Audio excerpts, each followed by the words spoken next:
Como ya ocurrió en otras oportunidades, un grupo de hombres, un grupo de mujeres realizaron una tremenda travesía por parte del río Paraná para manifestar el rechazo a varios temas: reprivatización del río Paraná, la defensa de los humedales por el no dragado a 44 pies. Esa terrible patriada había comenzado un par de semanas antes en Chaco y el destino final era la ciudad de Rosario. Claro que antes pasaron por aquí, por la ciudad de Santa Fe, y allí fueron recibidos por centenares de santafesinos. Había stand de científicos, de organizaciones socioambientales y hasta llevamos a cabo durante varias horas una radio abierta. De aquella jornada surgió la idea de realizar un podcast con entrevistas a las personas que aquel día pasaron por esa radio.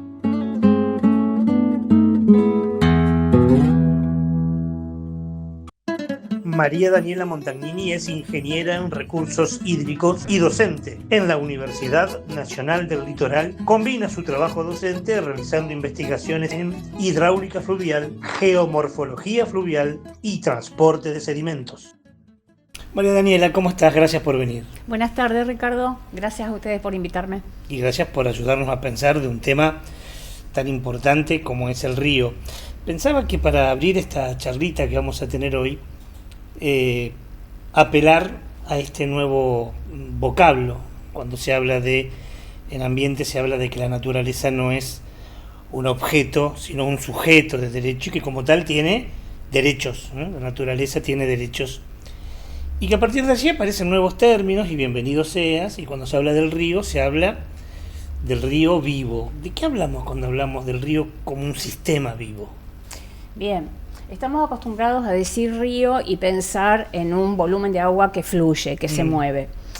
Bueno, técnicamente el río es un cuerpo de agua que tiene capacidad de transportar sedimentos, que son los que constituyen su lecho y sus márgenes, y por lo tanto ir modificando su contorno, proceso en el cual disipa energía y va construyendo distintos ambientes con grado de conectividad diferente de acuerdo a la condición hidrológica, es decir, a la altura que tiene el río como la conocemos habitualmente.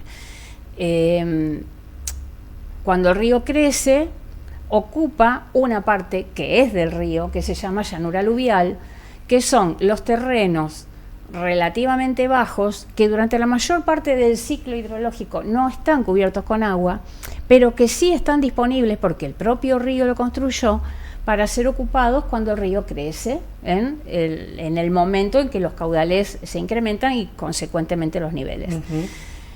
Cuando el río crece, ocupa su planicie de inundación, que es parte constitutiva del río, y es ahí cuando nosotros empezamos a hablar de inundación. En realidad, la planicie de inundación es ese ambiente tan maravilloso donde se desarrollan, tanto como en el cuerpo de agua permanente, comunidades de flora y de fauna, y comunidades humanas también, que buscamos asentarnos cerca de los ríos para tener agua disponible en cantidad y calidad suficiente como para poder producir nuestras vidas. De hecho, cuando estudiamos historia, siempre se hablaba que las civilizaciones buscaban poner sus comunidades siempre a orilla del río, ¿no?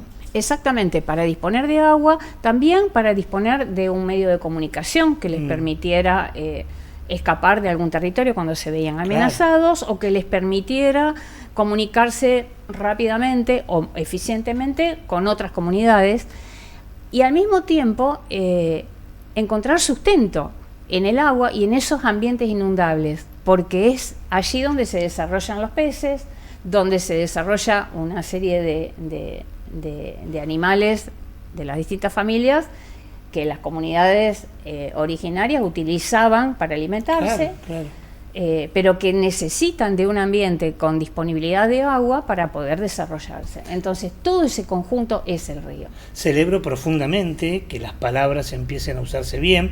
Digo, uno que es comunicador y que es un poco el defensor del lenguaje, pero nada nuevo, ¿no? Heráclito ya decía, nadie se baña dos veces en el mismo río, ¿no? Claramente. Que ahí se puede hacer una diferencia con lo que es un lago o una laguna, que son cuerpos de agua permanentes o semipermanentes, pero donde el agua se caracteriza por no tener velocidad.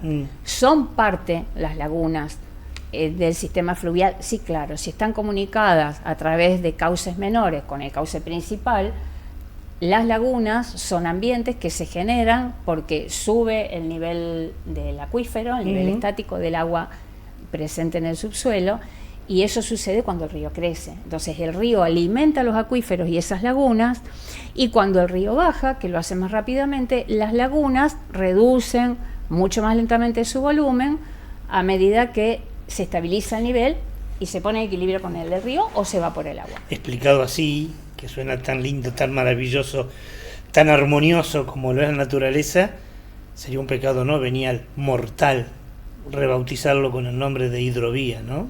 Claramente, hidrovía en realidad es Hidrovía Sociedad Anónima. Estamos hablando de un conjunto de empresas o de actores que se asocian y que obtienen la concesión del mantenimiento de la vía navegable dentro del río Paraná. Y bueno, en algunos idiomas sí, hablamos más de vía navegable. O sea, podemos decir que un río es una vía navegable en tanto y en cuanto permita ser recorrido por barcos de distinto porte. Pero hidrovía como tal es Hidrovía Sociedad Anónima, así claro. La conocimos en Argentina. Pero el verdadero nombre es Río Paraná. Es un río y es el río Paraná. De hecho es un topónimo, por eso lo escribimos con mayúscula, claro. Porque es un nombre propio. Bueno. Estamos hablando de uno de los 10 ríos más grandes del mundo, ¿no? Digo uno de los porque de acuerdo a la variable que estemos mensurando o midiendo, puede ser el largo, el ancho, el caudal, va subiendo o bajando en el ranking, pero estamos hablando de uno de los 10 ríos mayores. Al menos uno de los ríos que del cual más millones de personas dependen de él. Sí, sin duda. Muchas comunidades de distintas naciones vivimos gracias a que hay un río Paraná. 40 millones de personas, dicen algunos, que dependen directamente. Sí, es probable, no tengo Paraná. Los números exactos, pero sí. Cuando hablamos de hidrovía, siempre decimos, bueno, comienza en el 90, con el Menemato, luego el gobierno de Alberto Fernández vuelve a ampliar la licitación, ahora se quiere hacer otra vez, pero hablábamos fuera de micrófono con vos y decías, viene de anterior, ahí había un plan llamado IRSA que viene de antes de los 90, ¿no? Sí, IRSA, déjame leerlo exactamente porque son varias palabras, es Iniciativa para la Integración de la Infraestructura Regional Suramericana, que fue un convenio multinacional donde los países firmantes o suscriptores, acuerdan determinadas estrategias para sacar de los territorios aquellos productos de la naturaleza o productos industriales, productos generados por el hombre, que más intensamente podría aportar cada una de las naciones de América Latina, por eso sudamericana, de Sudamérica, perdón. Entonces, son convenios que se fueron firmando, que fueron cambiando de nombre y quedan registrados en algún documento que tiene carácter de ley, y luego ese documento queda y permanece a lo largo de las décadas más allá de los cambios de gobierno de los países firmantes. Entonces, de alguna manera es una herramienta que puede, que de hecho lo hace, condicionar dónde se invierte dinero y dónde no se invierte. Claro.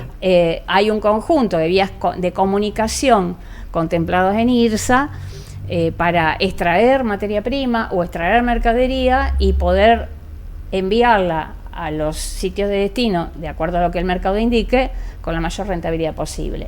Bueno, hidrovía se enmarca dentro de las obras que atraviesan nuestra gran madre Latinoamérica para llevarse los recursos. Para llevarse los recursos naturales de distintas regiones que son denominadas ejes de acuerdo a la localización geográfica. Que esas regiones llamadas eje, en algunos lugares, en algunos congresos de ambiente o de madre tierra, se empieza a hablar de zonas de sacrificio, ¿no? Digo, sí. Para nosotros venimos a hacer las zonas de sacrificios, como se hablaba a lo mejor en la generación del 80, pero multiplicado exponencialmente, donde se deja un pasivo ambiental muy grande. Sí, pasivo ambiental que no ha sido evaluado ni siquiera predicho cuando se dibuja el esquema de IRSA. Cuando se dice estas van a ser las rutas de la mercadería, no se piensa en la evaluación ambiental de esos territorios que van a ser cruzados por esas rutas ferroviarias, fluviales o viales. Cuando empezamos a hablar con todo el equipo de producción sobre este podcast, decíamos la fortuna de estas nuevas tecnologías, de poder llegar a muchísima gente, de que muchísima gente lo va a ver en diferentes momentos, seguramente a este podcast, y que apuntamos a un público que desconocemos y que puede llegar a tener diferentes niveles de conocimiento. Entonces, también nos interesan hacer algunas preguntas que para cierto sector pueden parecer muy simples, pero para otros es didáctico. Se habla de un dragado de 44 pies. Después vamos a hablar de eso, pero primero vamos a explicar qué es un dragado, ¿te parece? Sí, cómo no. Yo les decía que el río se define por el agua que se mueve a través de él y los sedimentos que pueda transportar. Los sedimentos son arenas, limos o arcillas, de acuerdo al tamaño de cada partícula de granito de lo que nosotros pisamos cuando vamos a bañarnos al río. Nosotros estamos entrando en contacto con el cauce del río. En los ambientes más tranquilos, los sedimentos más gruesos, como las arenas o las gravas, no llegan, y tenemos limos o arcilla. Entonces decimos que la laguna tiene márgenes barrosas. Pero en cualquier corriente aluvial, que así le llamamos los ingenieros fluviales al río, se transportan enormes volúmenes de arena. La arena, que significa un determinado rango de tamaños de partículas sólidas. Esas arenas, de acuerdo a la configuración que tenga el río, si lo miramos desde arriba con un vuelo de pájaro, cuando el río se ensancha, pierde capacidad de mover esas arenas, y las arenas pueden depositarse localmente en determinadas zonas, generando que el nivel del cauce crezca, suba, con lo cual se reduce la profundidad de agua útil para la navegación. ¿Es menos hondo el río en ese lugar? Es menos hondo, exactamente. Bien. Formando bancos, lo que llamamos bancos. Esos bancos pueden estar en el cauce o pueden estar adosados a las márgenes. Esos bancos se van moviendo. El río modifica esa configuración de su contorno en cada ciclo de crecida y estiaje. Bien. Y en ese proceso de transportar sus propios sedimentos es que el río disipa energía. Disipa energía y construye un equilibrio, que es el equilibrio al cual se adaptan las comunidades. Claro, cuando queremos navegar el río, si lo queremos navegar con embarcaciones de pequeño porte, la profundidad no es un problema. Claro. Pero si queremos trasladar cantidades de mercadería en barcos de mucha envergadura, de mucho porte, empezamos a hablar de calado, que es la profundidad del barco, digamos que es la porción de la profundidad del río que el barco ocupa, para no encallar.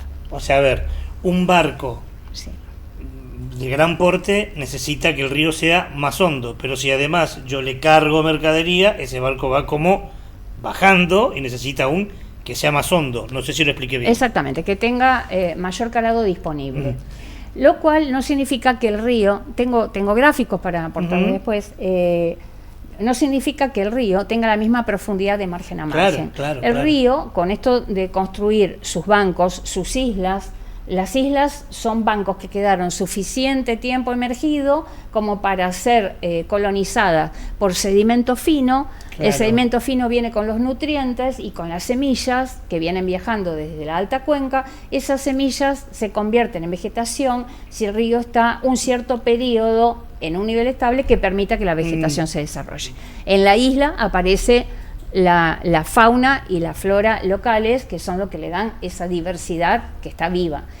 Hay sectores donde el río concentra caudal y naturalmente es una región más profunda. Si unimos a lo largo del río, desde la cabecera hasta la desembocadura, los puntos más profundos, definimos una línea geométrica que se llama Thalbeck. En esa zona es donde se debería aprovechar para que las embarcaciones naveguen, adaptándose a la condición natural que el río ofrece. En nuestra zona, en el eje Santa Fe-Paraná, la zona del Thalbeck tiene promedio de 10 metros de profundidad. ¿Cuántos pies son 10 metros? 10 metros son 30 pies. Bien. No es 33 pies.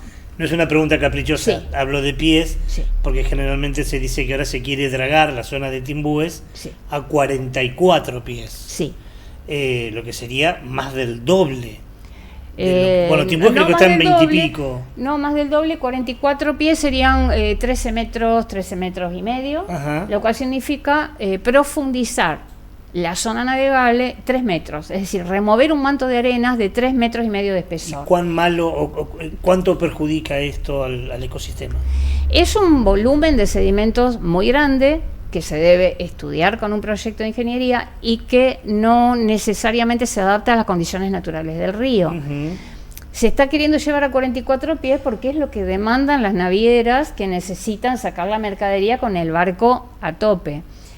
El río es navegable tal como está. Claro. Solamente que si miramos la ruta de navegación, vamos a tener calados disponibles cada vez mayores a medida que nos acercamos al Río de la Plata y cada vez menores a medida que nos vamos contracorriente hacia Brasil. No es que no sea navegable el río, es navegable con determinado volumen de embarcación.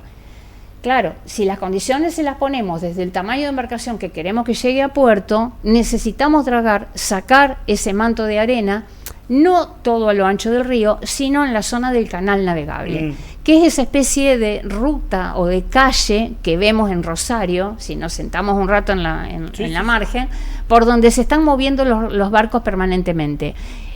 Ese canal hay que mantenerlo artificialmente porque incluso con el calado actual que garantiza la vía de navegación, hay regiones donde el río deposita sedimento y no deja 10 metros disponible. Con la condición actual, ese volumen de dragado está cuantificado, se sabe cuánto es, se diagrama, se envía a la draga y se mantiene esa región relativamente corta del río que tiene el ancho del canal de navegación y que tiende a depositar arena permanentemente. Claro. Eso se llama paso crítico. El paso crítico es esa región en donde el río levanta su propio cauce a una profundidad, digamos, dejando una profundidad disponible de agua menor que la que se requeriría para lo que la hidrovía dice según los pliegos de concesión que están vigentes hoy.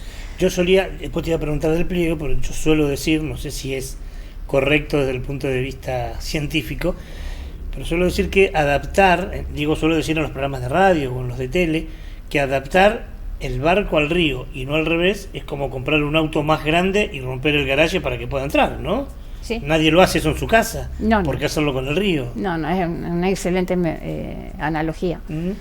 Sobre todo que pensar una ruta de navegación con características impuestas por actores que no necesariamente somos la población que vivimos y nos desarrollamos desde milenios a la orilla de este río es un poco Claro. irrazonable, digamos, que nos vengan a poner las condiciones de cómo se debe navegar. Insisto, nadie está hablando de que el río no se puede navegar, ¿no? Se navega de acuerdo a las condiciones de los términos. Adaptándose al río. Claro. Y no haciendo que el río se adapte a uno. Exactamente. Hablabas de pliegos recién. Sí. ¿Qué puede pasar naturalmente de lo que conocemos o de lo que vos conocés si finalmente el pliego actual es el que se adjudica? No lo conozco en detalle, pero pensar en incrementar el calado a 44 pies significa movilizar volúmenes muy grandes de sedimento. Y la otra pregunta es, ¿cómo se altera la configuración natural del río con ese movimiento de sedimentos? ¿Y dónde van a ir a parar esos sedimentos? Lo más probable es que es caro trasladar el sedimento no es que no se haga, se utilizan los áridos para la construcción, se utilizan para servicios industriales, si se quiere, pero ese costo de traslado y disposición final de los sedimentos debe estar incluido en el costo del proyecto.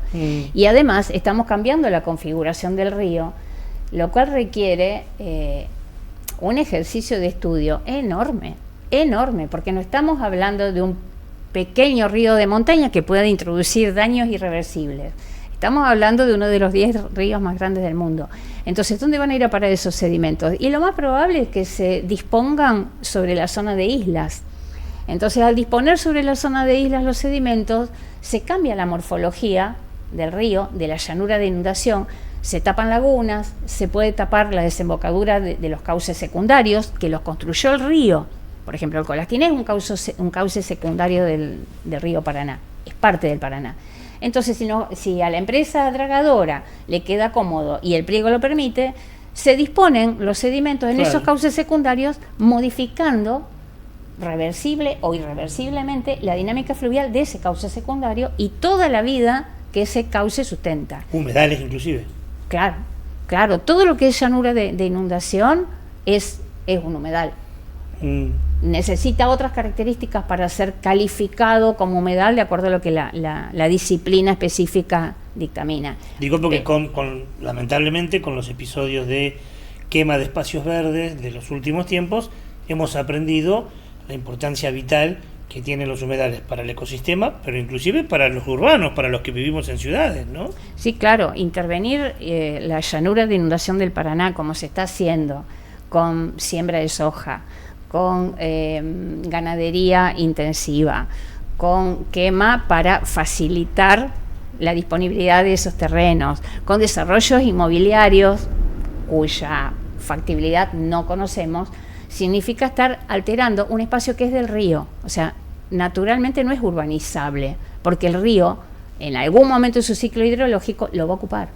Entonces significa alterar el modo en que el río sostiene su propio equilibrio. Su equilibrio es: transporto todo el sedimento que tengo energía para transportar. Cuando no tengo energía, dejo el sedimento y formo un banco o una isla, que la voy a volver a modificar en la creciente siguiente o en la bajante siguiente, ¿se entiende? Entonces, sí, total. Pensar actividades económicas en la planicie de inundación no se ha pensado, de hecho. Las comunidades avanzan sobre las planicies de inundación, se construyen viviendas y bueno, hay una condición establecida que por respeto a la condición humana de quienes están viviendo en esa zona hay que estudiar.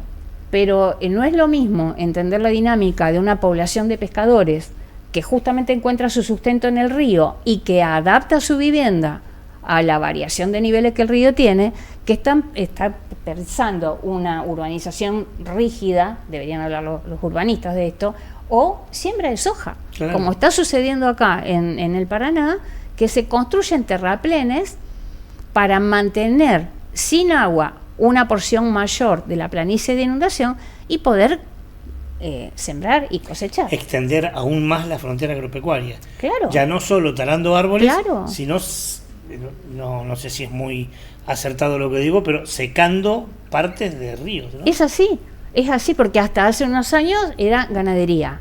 La ganadería parecía inofensiva porque son animales, pero los animales también introducen una modificación sobre ese sistema. Ahora, eso de acuerdo al ritmo económico y al valor del producto que se obtenga.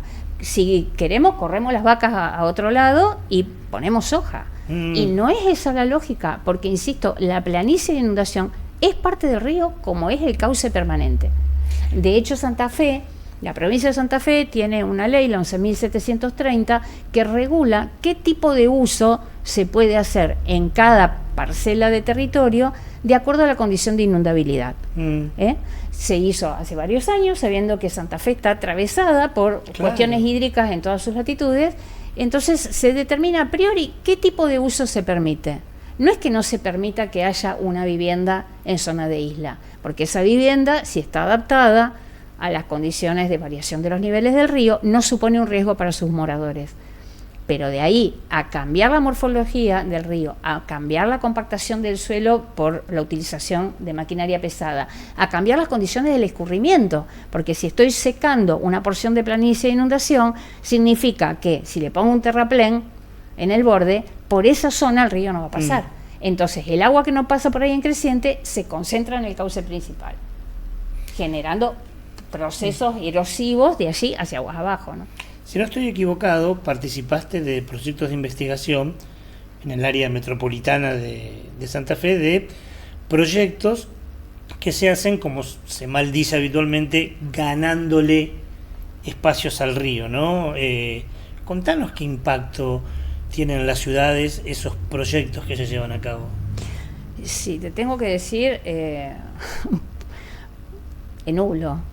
Es decir, uno puede estudiar las condiciones en que se puede garantizar el acceso de la población a las márgenes de los cuerpos de agua, derecho que está garantizado por ley. Sin embargo, en la práctica no hay poder de policía que esté actuando en ese sentido y que regule los abusos de particulares y a veces del propio Estado en negar a la población el derecho de acceso a los cuerpos de agua. O sea, tenemos sectores de costa que están totalmente impedidos para el acceso del público, como por ejemplo el del complejo portuario de Rosario. O sea, son muchos kilómetros en donde un ciudadano no puede llegar al río, porque está conferido el acceso a la costa pura y exclusivamente a las empresas.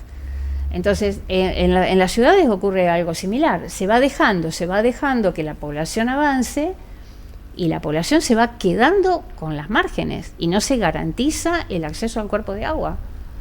O sea, uno lo estudia, lo puede categorizar, puede decir, bueno, este sector está intervenido de tal manera, este sector sería deseable que se haga más permeable para el acceso de la población al río.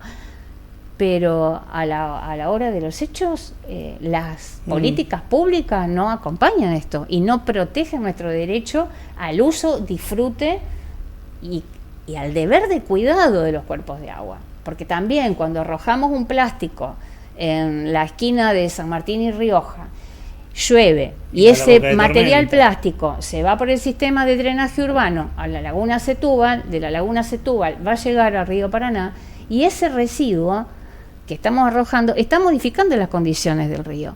Y esa es una política pública de educación que hoy, si se está implementando, claramente no es suficiente. Y la está modificando no solo en un momento histórico pequeño, digo, por tomar el ejemplo del plástico, la modifica a centenares de años, ¿no? Sí, centenares de años. De hecho, Santa Fe vuelca todos sus líquidos cloacales en el río Colastiné, sin planta de tratamiento. O sea, eso en el siglo XXI, desde el punto de vista de la hidráulica y de la ingeniería ambiental, es inadmisible. Y lo hacemos. Y seguimos dando permisos de construcción a particulares sin que estén garantizadas las condiciones de disposición final de los residuos que esas construcciones van a generar. Claro. Esas intervenciones tanto de particulares como de los mismos estados, sí, comunales, provinciales y a veces hasta nacionales. Digo porque estamos muy cerca del 29 de abril, de esa inundación, sí, de las tantas que sufrió el santafesino. ¿Impactan de repente en fenómenos como las inundaciones urbanas? Sí, claro. Puntualmente la inundación del Salado del 29 de abril de 2003 empezó mucho antes que el 29 de abril. El 29 de abril nos enteramos porque llegó a los medios. Tiene su condicionamiento fundamental en una obra de ingeniería que fue construida a espaldas de la ciudadanía. Todo proyecto de ingeniería tiene un manual y en el capítulo 1 se habla de trabajar la obra con la población servida, con la población asistida.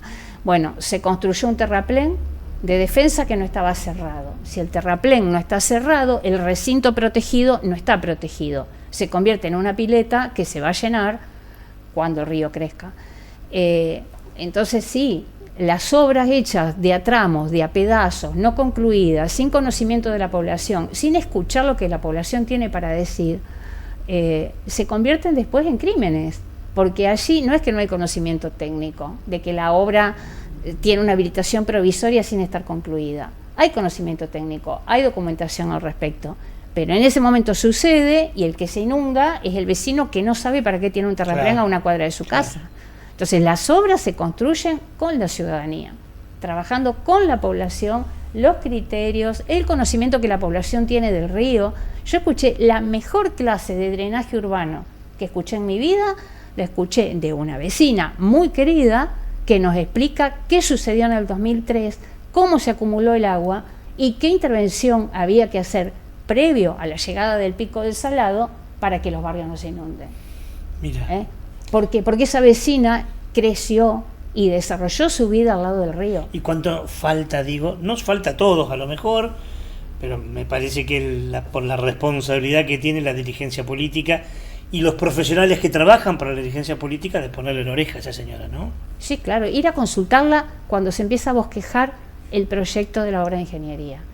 A esa vecina, a las instituciones que están a la vera del río, volviendo al Paraná, a los pescadores, a quienes navegan el río permanentemente con embarcaciones deportivas, a los organismos técnicos que están desde el siglo XX y desde fines del siglo XIX acumulando conocimiento producido de alta calidad, como fue en su momento la Dirección Nacional de Construcciones Portuarias y Vías Navegables, donde profesionales, técnicos y prácticos diseñaban la cartografía del río para todas las condiciones posibles, para aguas medias, bajas y crecidas. Entonces todo el conocimiento no está reunido en un sitio de internet.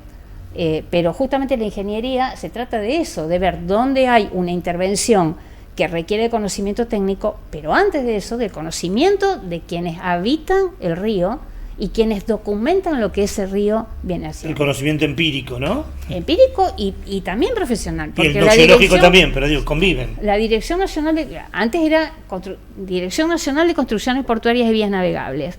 En un momento cuando los puertos del Estado, construidos por el Estado Nacional, se entregan a manos privadas, le sacaron construcciones portuarias, porque se suponía que ya era un tema de particulares, siempre con algún cambio de gobierno, algún cambio de paradigma, algún cambio de mercado. Después fue Dirección de Vías Navegables, después fue Secretaría de Vías Navegables, o sea, se le va cambiando el nombre y en cada cambio de nombre se le van quitando atribuciones.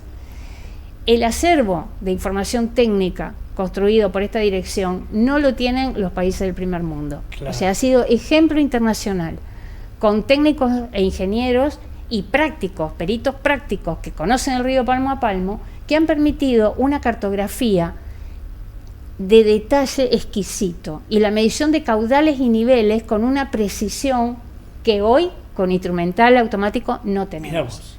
Y todo eso, todo ese conocimiento, junto con el de las poblaciones que viven desde tiempos inmemoriales del río y junto al río, no es tenido en cuenta.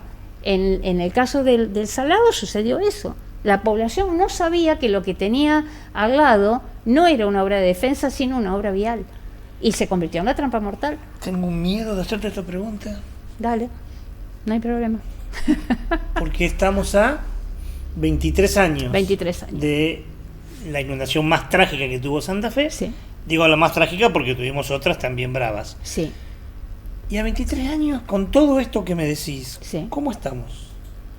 Y estamos tratando de sostener la memoria de los pueblos inundados a como dé. No, pero está bien, pero técnicamente. Sí, digo, ¿podemos cometer el mismo error de no preguntarle a la gente, de hacer terraplenes en cuotas, de transformar eso en se piletas? Sigue cometiendo ¿Igual? el error. Con otro fenómeno, lo mencionabas hoy, las quemas indiscriminadas de isla sucedieron de una manera brutal en el 2020, cuando la población no podía salir a las calles a decir no queremos esto. Yo tengo fotos tomadas del microcentro de Rosario hacia el río, con todo el horizonte pintado de rojo por el fuego. Entonces es aprovechar el momento en que la población está ocupada en producir su vida, mirando otro eje, para apropiarse del río para hacer negocio. O sea, ahí tenés el ejemplo más claro. ¿No aprendimos nada a 23 años? ¿O aprendimos muy poquito? Hay poblaciones que aprendieron mucho, aprendieron con el dolor, el sufrimiento y la muerte. Sí, está bien. Desde el mundo científico, el mundo académico, creo que hemos aprendido a hablar de esto y a hablar en el aula y a introducir esta conciencia. Ahora, que esto repercuta en políticas públicas que preserven el río como sujeto de derecho, que preserven la calidad de los recursos naturales que un río garantiza y la calidad de vida de las poblaciones, y no. Entonces tenés razón en tener miedo. Y no. En preguntarte Tenemos esto. miedo. Hoy, accidentes van a suceder siempre, pero una obra es exitosa cuando se incorpora a la vida del río y de las poblaciones de una manera armoniosa y gradual. Es como el terraplén. El terraplén, si está cuidado y mantenido, va cumpliendo mejor su función a medida que envejece, porque se va consolidando como parte del territorio, como parte del ambiente. Ahora, si no cuidamos el terraplén, si pasamos camiones y camionetas por encima, si sacamos arena para levantar un loteo y no tener que pagar la arena dragada de donde sí se puede dragar, claro, ya deja de ser la obra preservada. Entonces, sí, yo creo que soy escéptica, pero yo creo que aprendimos bastante poco y de última no se traduce en políticas públicas claras. Vos sos ingeniera en recursos hídricos, Sí. sos hija de la universidad pública, Sí. sos investigadora y docente Sí. universitaria. Sí. ¿Cuál es el rol de la universidad en este lío? Bueno, en particular, la facultad, que es mi segunda casa, viene estudiando estos sistemas desde hace décadas. De hecho, hoy buscaba, refrescando algunos números, el libro del Río Paraná, se llama Río Paraná en su tramo medio, que lo pongo a disposición, está disponible en la web. Es un libro que es el compendio en 3 tomos de todo el conocimiento que del Río Paraná se ha desarrollado en nuestra casa de estudios. Está disponible para todo el mundo. Hay grupos de investigación que siguen estudiando este sistema. Lo mismo con el salado. Siempre fue menos estudiado, pero hay grupos que han trabajado, que han hecho modelos numéricos para predecir los caudales del salado. El asunto es dónde queda ese conocimiento y a quién se entrega. Te iba a decir, ¿qué ¿Y a pasa quién con se entrega? Porque si queda, perdón por ser tan pragmático, Sí. pero si queda en la biblioteca de la facultad únicamente y a lo mejor es consultado por algunos, está piola, pero no cumple su círculo virtuoso, ¿no? Y en este contexto de las universidades en tan mala condición para garantizar cómo funcionamos mañana, se hace muy difícil trabajar la divulgación, porque la divulgación sucede en eventos científicos de la especialidad, sucede en congresos, en talleres, nunca de manera masiva. Y también sucede que distintos comitentes privados o estatales contratan servicios de consultoría, de asistencia técnica que determinados grupos de la universidad pueden ofrecer. De hecho, Hidrovía, Sociedad Anónima, empieza a partir de estudios que se hacen en las universidades públicas.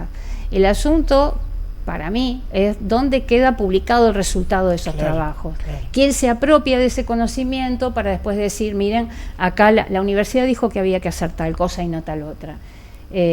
Si el resultado de esos estudios queda protegido por una cláusula de confidencialidad, difícilmente podemos acceder para exigir su cumplimiento, ¿no?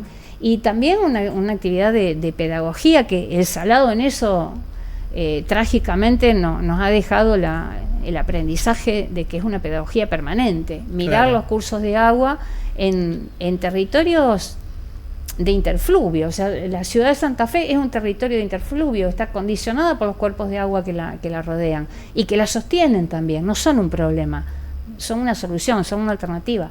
Pero hay que estar mirándolos, estudiándolos, teniendo redes de monitoreo permanente, teniendo personal técnico y profesional que, como lo hizo y ya no lo puede hacer más la Dirección Nacional de Construcciones Portuarias y Vías Navegables, construya ese acervo de conocimiento sobre ese cuerpo de agua. Se me ocurre que, sobre todo en este momento de tanto ataque al mundo científico, de desfinanciamiento a la universidad, que es una situación fundamental a la hora de analizar esto, pero globalmente hay como errores de los dos lados, me parece, ¿no? Por un lado, de ciertos sectores, no quiero decir la universidad, de ciertos sectores académicos de encerrarse en el claustro y de quienes tienen que apelar a la universidad para decirle, che, tráeme la información para ver cómo genero políticas públicas superadoras en no pedirla, ¿no? Sí, debería ser un círculo virtuoso de retroalimentación. No sucede, porque con profesionales y personal técnico asfixiado económicamente, dejamos de ser los garantes de que la información se divulgue como debe divulgarse. También es real que han cambiado los estilos de pensar la ingeniería. O sea, la ingeniería que yo estudié tiene una fuerte impronta de empleo para el Estado, porque está vinculada al estudio de los recursos naturales. Y debemos ser como comunidades soberanos de nuestros recursos naturales. Entonces, con cierta garantía de empleo y de tener recursos para estudiar, para medir las variables meteorológicas, para medir los niveles del río, para aforar los caudales, saber cuánto sedimento el río transporta, eso es el Estado quien debe garantizarlo para mantener soberanía sobre ese recurso. Tengo la penúltima pregunta. Sí. Y la penúltima es que en esto también que hablábamos de un ejercicio didáctico de poder instalar estos temas en la comunidad, pero instalarlos de verdad, que le puedas hablar a la gente y desde tu experiencia, desde tu conocimiento como científica, como docente, como ingeniera, ¿por qué es importante defender el río? ¿Por qué no es una cuestión romántica únicamente? ¿Por qué es tan importante defender el río? Porque es un recurso que está allí desde antes que nosotros. Entonces, en principio vamos a mirarlo con respeto, porque trabaja 24 horas al día y no duerme. Otra razón más para respetarlo. Y porque nuestra vida no es posible sin un río que nos garantice agua en cantidad y calidad suficiente para que no nos enfermemos por beber el agua de ese río. Entonces, son recursos naturales que debemos defender y administrar nosotros, las poblaciones, a través de nuestros representantes. Es absolutamente atípico que se concesione el mantenimiento de una vía de navegación a empresas sin control estatal, porque las empresas van a trabajar para maximizar su ganancia, no para dejarnos vivir en equilibrio con un río que nos garantice cantidad, calidad de agua y el derecho de acceso a un ambiente sano. Bien. Es un río en donde estamos encontrando cantidades de glifosato o de algún otro tipo de agrotóxico, le digo así, en los peces de los cuales nos alimentamos, y es una señal de alarma. Ya no es una luz amarilla, es una luz roja. Algo estamos haciendo mal. Un río que atravesamos con redes que captan cualquier tipo de pez, de cualquier tamaño y en cualquier momento del año, y estamos disparándonos en el pie, porque no estamos garantizando que los peces sean para alimento de la población local, siendo un recurso riquísimo que lo tenemos a metros de casa. Claro. Y no es que venimos nosotros a escribirlo por primera vez, o sea, las civilizaciones que se han desarrollado con mayor éxito son aquellas que supieron convivir con sus ríos y utilizarlos de una manera responsable. Miremos un poco el Nilo, y que tenemos unos cuantos siglos de historia registrada, y bueno, tenemos que poder aprender algo. Anda a decirle a un africano que el Nilo se llama hidrovía, o a un estadounidense que el Mississippi se llama hidrovía, ¿no? Por ejemplo. Te decía que era la penúltima, porque la última, y esto lo vamos a hacer con todos nuestros entrevistados de este ciclo, lo dejo para que lo cierres vos con lo que te parezca importante decir y que nosotros no te hayamos preguntado. Qué difícil, sobre todo para alguien que habla tanto como yo. Me molesta muchísimo que se arroguen el derecho de decirnos cómo tenemos que convivir con el río. Hace muy poco fue noticia una competencia de personas que remaban en kayak cerca de corrientes y que se vieron succionadas por la estela que deja un barco de gran tamaño. No es posible que nosotros nos vayamos a dormir y confiemos en que alguien está gestionando bien las cosas por nosotros. O sea, es la mirada crítica de la ciudadanía y la mirada de personas educadas, interiorizadas en el tema, conocedoras del recurso, como puede ser el pescador que vivió su vida entera junto al río, quienes tenemos que poder determinar cómo queremos vivir nuestro río, después que vengan los de afuera, después que lo naveguen los otros para su beneficio o para nuestro propio, pero digamos nosotros cómo queremos que se haga. No es que no haya conocimiento, bien, lo hay. Termino como empezamos, agradeciéndote, sobre todo, gracias en estas épocas de vacas flacas para pensar, por ayudarnos a pensar. Es un gusto, yo les agradezco este espacio y quedo a disposición para ofrecer material gráfico, bibliografía, trabajos científicos que hay muchísimos para quienes quieran seguir leyendo y bueno, formando este pensamiento crítico. Gracias. A ustedes. Se llama María Daniela Montagnini, es ingeniera en recursos hídricos. Fue nuestra edición de hoy de Camalotes. A ustedes los esperamos para que puedan sumarse a nuestro canal de YouTube y seguir ayudándonos a pensar juntos sobre los temas que nos interesan, en este caso sobre el río Paraná. Hasta la próxima.